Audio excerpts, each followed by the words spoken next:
¿Qué vamos a recordar muy rápidamente? Que la noradrenalina ya está preformada. Esa noradrenalina preformada tiene que recibir un estímulo para ser liberada.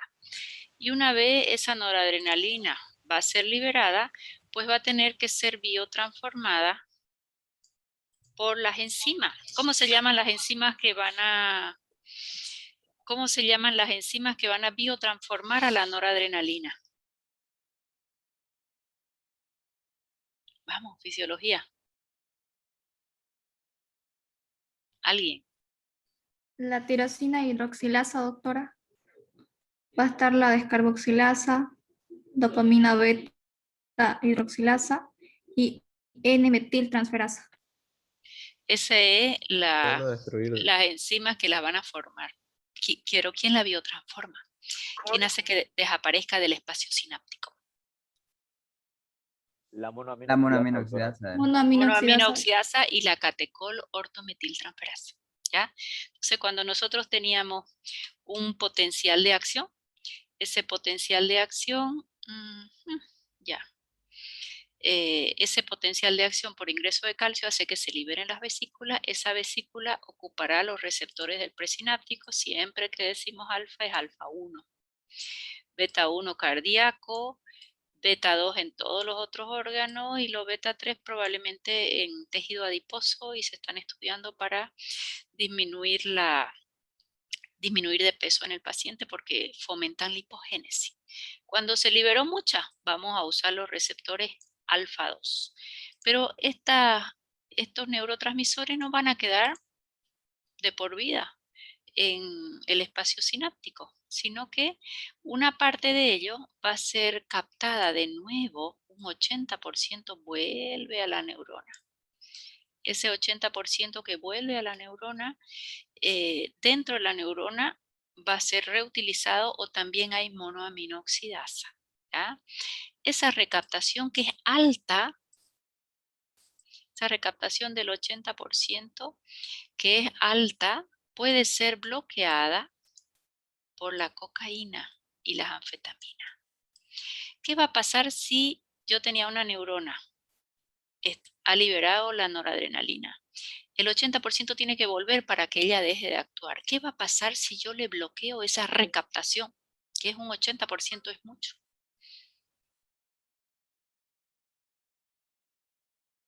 A ver, esta es mi neurona. Se ha liberado la noradrenalina.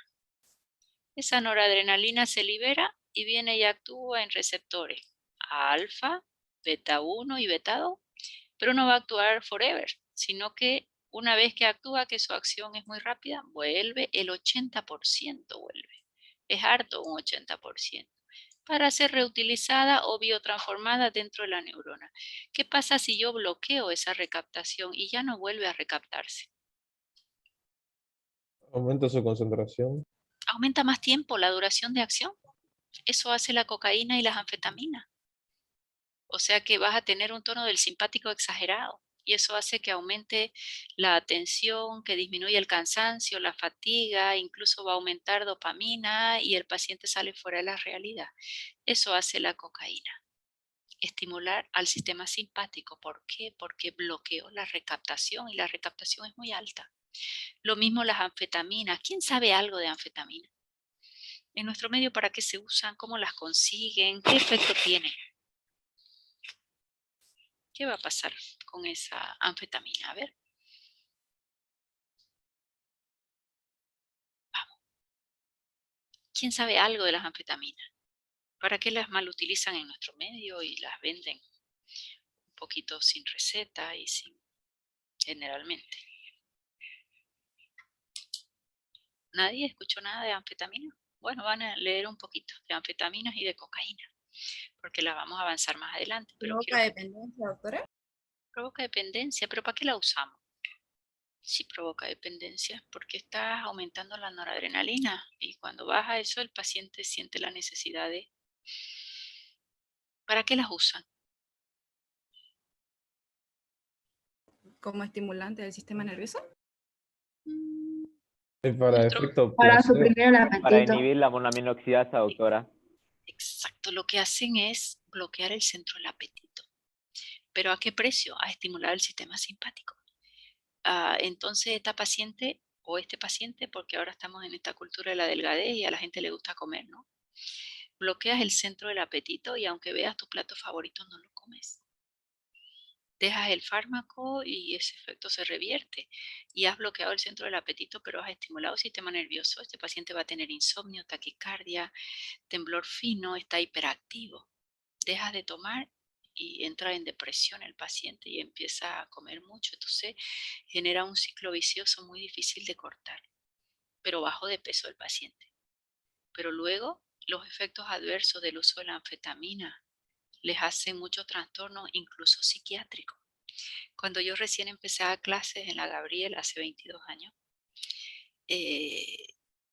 dábamos acá en la parte antigua, en farmacia, se me acerca una estudiante muy simpática, muy delgada, bien vestida, y se me acerca y tenía los ojos midriáticos bien desorbitados. Nunca me olvido esa imagen. Y me dice, por decir algo, el micro de la línea 4 para comer majadito. O sea, la primera frase no tenía relación con la segunda y ella tenía un temblor fino, se la veía muy nerviosa y me hace dos frases que esta con aquella no coordinaba. Y me mira y siguió caminando, ¿no? Y atrás venían las amigas corriendo, yo estaba de chaqueta blanca, entonces sabían que era doctora porque no era mi alumna. Doctora, nuestra compañera hoy vino y está hablando de incoherencia y está como fatigada y está temblorosa y habla incoherencia. Te asusta normalmente la gente que habla incoherencia, como que no estás esperando, ¿no? Unas frases que no tengan relación unas con otras. Y ella era gorda y ahora está un palo de flaca. Entonces, ¿qué era el diagnóstico de esa estudiante? Era un uso de anfetamina prolongado. Ahí tenía toda la clínica. Esa paciente normalmente hay que desintoxicarla y hay que internarla para hacer la deshabituación, porque la anfetamina genera extremadamente un círculo de dependencia, ¿no? ¿Y qué va a pasar si deja de usar la anfetamina? Le viene todo el síndrome de abstinencia con una hiperreactividad generalmente, entonces hay que dar fármacos depresores hasta desintoxicar y empezar a trabajarla desde la cabeza, ¿no? Porque la cultura de la delgadez le llevó al autoconsumo de anfetaminas. Ese es el efecto de las anfetaminas. Más habrá otros que van a usar otro tipo de anfetamina para estar más alerta, para estudiar toda la noche, porque no estudió en 3 meses y hasta el examen encima, se te fue el tiempo. Más ese aprendizaje, cuando tomas este tipo de fármaco, queda en la memoria reciente, no en el largo plazo. Entonces a veces les permite ir a dar el examen porque está todo prendido ahí muy cercano en la memoria reciente y pasó el examen, te devuelven tu examen a las 2 semanas, lo miras y no sabes nada de lo que estaba escrito. ¿Y cómo sabía? Yo me olvidé porque has estimulado memoria reciente. O sea que el que lo usa para tener, no dormir toda la noche y mañana ir a dar tu examen, no te sirve en el largo plazo. Y vas a estimular el sistema nervioso, efectivamente no te va a dar sueño, puedes hacer un poco de taquicardia, puedes hacer un poco de hipertensión, de temblor fino y de irritabilidad. O hay taxistas que lo usan para trabajar toda la noche también, el mismo efecto. Quedó clarinísimo. Y si a eso están estudiando y aumentan el acuyico que hacen, están potenciando su efecto. Porque al final el acuyico, ¿qué es lo que extrae con el bicarbonato y la hoja de coca? ¿Qué se extrae? No hay que ser muy adivino para pensar si es hoja de coca. ¿Qué se extrae? ¿Por qué es adictogénico? ¿Por qué te quita el sueño? ¿Por qué te quita el cansancio? ¿Qué se extrae? Masticando. Cocaína. Ya, listo. Ahí está la respuesta. Queda clarísimo. ¿Y cuál había sido el mecanismo de acción de la cocaína? Bloquear recaptación de noradrenalina para que ella quede más tiempo. Estás estimulando el simpático. Muy alto. ¿Queda claro? Sí, doctora. Ok. Bueno, Doctora. esa es la captación neuronal, pero ahí en el espacio sináptico, ahí va a llegar la monoaminoxidasa y la catecolortometil y la van a biotransformar. O sea que esa va a ser está mi? Oh, ya me salí, qué barbaridad. Bueno, ahí, ok. Se va a biotransformar la monoaminoxidasa. ¿Qué va a pasar si yo bloqueo la monoaminoxidasa? Ella lo que hace es biotransformar tanto fuera de la neurona como la que ingresó, que el 80% se recaptó de la noradrenalina. Si yo la bloqueo, esa monoaminoxidasa, hay una mono A y una mono B. Ella la biotransformaba para que desaparezca. ¿Qué va a pasar si yo lo bloqueo? ¿Cuál es el resultado? Los bloqueadores de monoaminoxidasa, ¿qué hacen? MAO A y MAO B son de selectividades diferentes. Vamos. ¿Va a haber más noradrenalina o menos si no hay quien la biotransforme? Más noradrenalina. Ya, y ahí viene un grupo de fármacos que se llaman IMAO. Los IMAO, así les llamamos. ¿Qué es IMAO? Inhibidor de monoaminoxidasa. Y esos fueron los primeros antidepresivos que se sintetizaron. Pero si yo bloqueo la monoaminoxidasa, aumenta la noradrenalina, uso en depresión. Pero, ¿qué efecto adverso iba a tener? Si yo estoy aumentando noradrenalina. Taquicardia, hipertensión, insomnio, o sea, lo levanta al paciente, pero ya al opuesto. Y no me sirve en depresión que curse con ansiedad. La depresión a veces cursa con ansiedad, a veces no. Ese paciente está ansioso, pero lo que tiene en el fondo es un cuadro depresivo. Si le das un IMAO, le vas a aumentar más la noradrenalina. ¿Por qué? Porque estás inhibiendo su biotransformación. Entonces, después de los IMAO, que fueron los primeros antidepresivos que se usaron, esa es la imipramina, nortriptilina, amitriptilina, que hoy en día lo usamos para el dolor neuropático en bajas dosis, porque modula muy bien la conducción del dolor neuropático, más que como antidepresivo, aparecieron los inhibidores selectivos de la recaptación de serotonina. ¿Quiénes son esos? Fluoxetina, paroxetina, todo ese grupo no tiene efecto sobre la noradrenalina, solo hace que aumente la serotonina.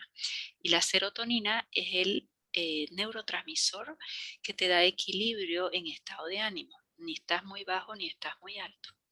Yo me levanto, no estoy feliz, pero me siento bien. No estoy deprimido. ¿Quién hace eso? La serotonina. La felicidad es otro cuento. Simplemente me levanto y me siento bien. Esa es tu buena serotonina. Baja y empieza el ánimo a bajarse. ¡Ay, qué depresión que tengo! Normalmente las hormonas, principalmente en las mujeres, con el ciclo de 28 días, puedes tener días más, días menos, pero depresión en sí es cuando durante 3 semanas se mantiene el bajo ánimo, ¿no? Que me levante hoy, estoy deprimida, no me llamó, no pasó tal cosa. Mañana estoy tirando cohetes, eso no es depresión, son estados de ánimo, ¿ok? Entonces serotonina me da ese equilibrio, bienestar. Pero si yo voy a inhibir su recaptación es para que ella quede más alta. Eso se usa en depresión hoy. Este grupo. Más, este fue el primer grupo y este puede desarrollar toda una sintomatología de ansiedad. Más hoy en día le damos otro uso espectacular como modulador de dolor neuropático. Bueno, luego nuestra noradrenalina va a usar receptores alfa. Siempre decimos alfa estimula. Hay algunos exceptos que lo vamos a ir viendo a lo largo de nuestros capítulos, ¿de acuerdo? Pero como lemotecnia, alfa estimula, beta inhibe. Alfa estimula, beta inhibe con sus excepciones. Alfa 1, siempre que decimos alfa es alfa 1, músculo liso. Alfa estimula, háblele de músculo liso intestinal, ¿tiene receptores alfa? Sí, pero ganan los muscarínicos. Músculo liso a nivel de vejiga, músculo liso vascular. A nivel vascular no le gana a nadie. Músculo liso del vaso, el que tiene mayor densidad de receptores alfa. Y alfa estimula, entonces me da el tono al vaso. Favorece mi retorno venoso. Mi tono normal en vaso, ¿quién es? Alfa. En corazón, muscarínico, porque si no andaría acelerado el corazón. En intestino, muscarínico. O sea que nosotros tenemos el tono normal. Y sobre eso ya vamos a trabajar en ser agonista o antagonista para ver qué va a pasar. Si la noradrenalina actúa en alfa y en beta, ¿por qué en algunos pacientes que le has dado, lo has estresado mucho, le has dado una noticia terrible y le has liberado su noradrenalina al manco? ¿Por qué alguno va a correr al baño con una diarrea terrible y el otro ni se va a acordar de pasar por un baño y puede tener un estreñimiento hasta de 7 días? ¿Por qué? En los dos has liberado noradrenalina la misma cantidad y tengo receptores alfa y tengo receptores beta. Alfa estimula acción de músculo liso y beta inhibe, hace relajación de músculo liso. ¿Por qué? Fíjense que algún compañero que se pone nervioso, ay doctora, déjeme ir al baño por favor, aunque sea acompáñeme, le da una diarrea atroz cada que se estresa. Y al otro no. ¿Por qué? En los dos liberamos noradrenalina. Variabilidad individual. Hay pacientes que tienen más tono alfa y otros más tono beta, sin embargo en intestino estimula el tono del parasimpático. O sea que en intestino tengo mucha variabilidad genética de quién va a tener mayor actividad, si va a ser alfa o va a ser beta. ¿Okay? Entonces alfa estimula, ¿quién se lleva la flor? Músculo liso vascular. ¿Qué hará un fármaco agonista alfa en el músculo liso del vaso? Dar vasoconstricción. Ok, ¿para qué lo usarías? Si hay vasoconstricción, ¿para qué lo usarías? Aumentar la presión arterial en una persona hipotensa. Boris, en una hipotensión, y cuando yo tengo gripe y no puedo respirar, estoy congestionada porque hay vasodilatación nasal, ¿qué le das al paciente? Un antigripal.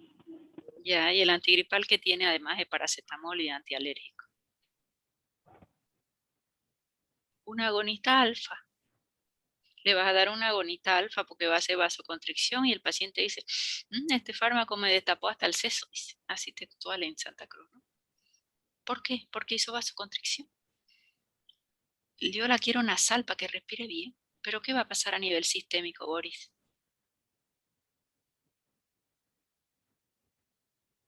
Aumentará más la presión arterial. Señor, y a veces tenemos el hipertenso o el paciente que toma un Tansulón que es para la hiperplasia prostática porque hace vasodilatación. Es un antagonista alfa y le diste un agonista alfa con el antigripal y le bloqueaste el efecto. Le vas a elevar presión arterial, contraindicado en hipertenso. ¿A quién le preguntan en la farmacia si tiene la presión alta cuando vas por un antigripal? A los adultos Porque mayores. ahora en COVID, que empezamos con un estado gripal, le da, sí, le vas a subir la presión, puede ser un joven hipertenso. Y si le das un antigripal con descongestivo nasal, vas a elevar presión arterial. Porque cuando hace tu seguimiento en los COVID que se tomaron sus antigripales, la presión sube? Nunca he sido hipertensa, doctora, es el COVID. No, es el antigripal, que es agonista alfa. Va a elevar presión arterial. Si bien va a descongestionar a nivel nasal, va a elevar presión arterial. ¿Queda clarísimo? Doctor, disculpe, y una vez que el paciente deje de tomar los antigripales, ya se le puede disminuir la presión, ¿no? ¿Por qué? O se le puede normalizar la presión arterial. Sí, ¿por qué? Porque el fármaco no le va a durar para siempre. Mientras esté su Ya, semivida ya. es agonista, ¿verdad? Entonces a veces dice el paciente, ¡ay, quedé hipertenso! Y después lo sigues chequeando y está normal. En COVID, dos aspectos tiene. Uno, la ansiedad, porque estás bien, pero no sabes mañana, tu amiga se murió, tu vecina, tu pariente está intubado y vos estás con COVID. El cuadro de ansiedad es muy alto y la ansiedad libera noradrenalina. Y como tienes gripe, tomas el antigripal, agonista alfa, va a elevar más la presión, te va a descongestionar, pero va a elevar la presión.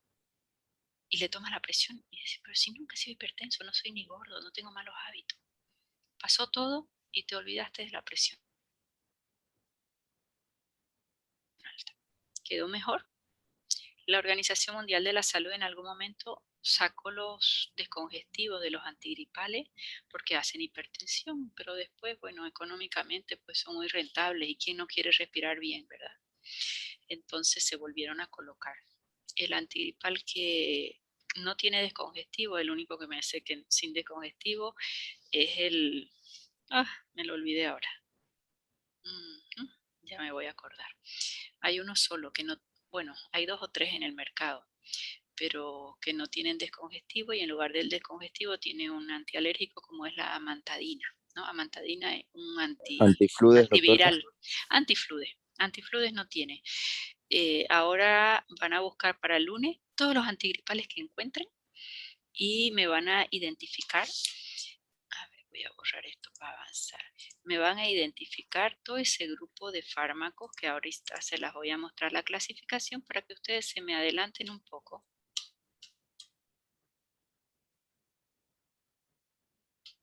En leer, ya. Fíjense que en esta clasificación acá dice agonistas alfa 1. Todos estos los voy a tener en los antigripales. De acción sistémica y además tópico. Esto es solo acción tópico, las gotitas nasales.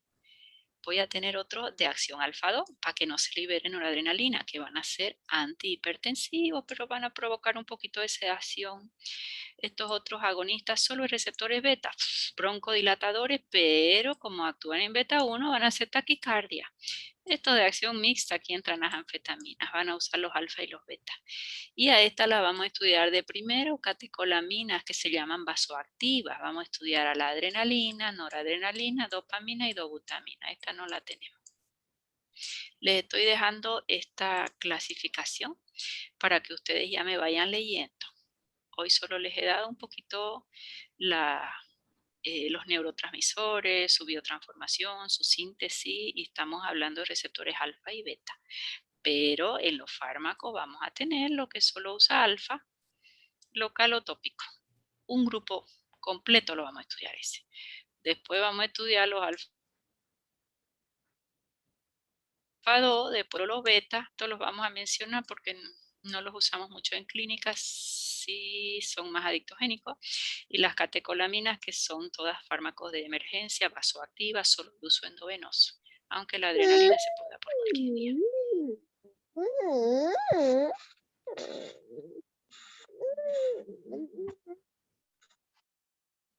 A ver esos micrófonos apagaditos, porfa. Bueno, ¿quedó clara mi clasificación de lo que voy a avanzar en agonistas adrenérgicos? Acá tengo un grupo que voy a estudiar, segundo, tercero, cuarto y quinto. Vamos a estudiar 5 temas en agonistas adrenérgicos. ¿Quedó claro? Si me van leyendo, ideal. Ya vamos a dejar aquí. Ya nos hemos adelantado un poquito, ya están más adelante que el otro grupo inclusive. Estábamos atrasados. ¿Alguna duda hasta aquí? Estudiamos todos estos agonistas adrenérgicos. Después de agonistas adrenérgicos vamos a estudiar los antagonistas, que son los beta bloqueantes y los bloqueantes alfa. Después vamos a hacer bloqueadores neuromusculares y hasta ahí vamos a hacer evaluación. Todo autónomo y todas generalidades. Lo ideal es que hayamos avanzado un poquito más de cardio, pero vamos a ver sobre la marcha. ¿De acuerdo? Sí, doctora. ¿Preguntas hasta aquí? ¿Ninguna? Bueno, los dejo en libertades. Nuestras clases de los días jueves va a ser así, de 10 hasta las 1 menos un poquito. Dígame. Entonces, estaba pensando, los efectos de los agonistas colinérgicos son parecidos a los de los antagonistas muscarínicos. Para. Estás hablando de agonistas colinérgicos, son exactamente opuestos a los antagonistas muscarínicos. Agonistas colinérgicos o agonistas muscarínicos es lo mismo, ¿no? O parasimpático mimético. Es el tema que ya hemos terminado. Vinicio. No entendí tu pregunta. De nuevo.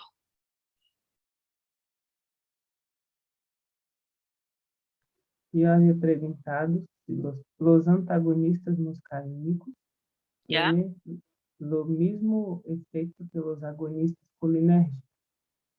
No, son opuestos. Antagonistas muscarínicos es opuesto a agonistas muscarínicos. Muscarínico o colinérgico son sinónimos. Es como decir neostigmina versus atropina, son exactamente opuestos. Atropina bloquea receptor colinérgico o muscarínico y la neostigmina activa el receptor muscarínico o colinérgico. ¿O me quieres preguntar con los alfa adrenérgicos, que es otro sistema?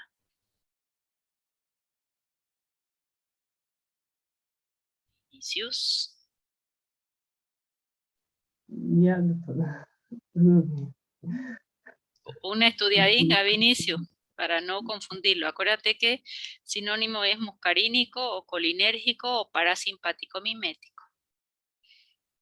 ¿Sí? El otro es antagonista muscarínico o antagonista colinérgico o parasimpático lítico. Son sinónimos.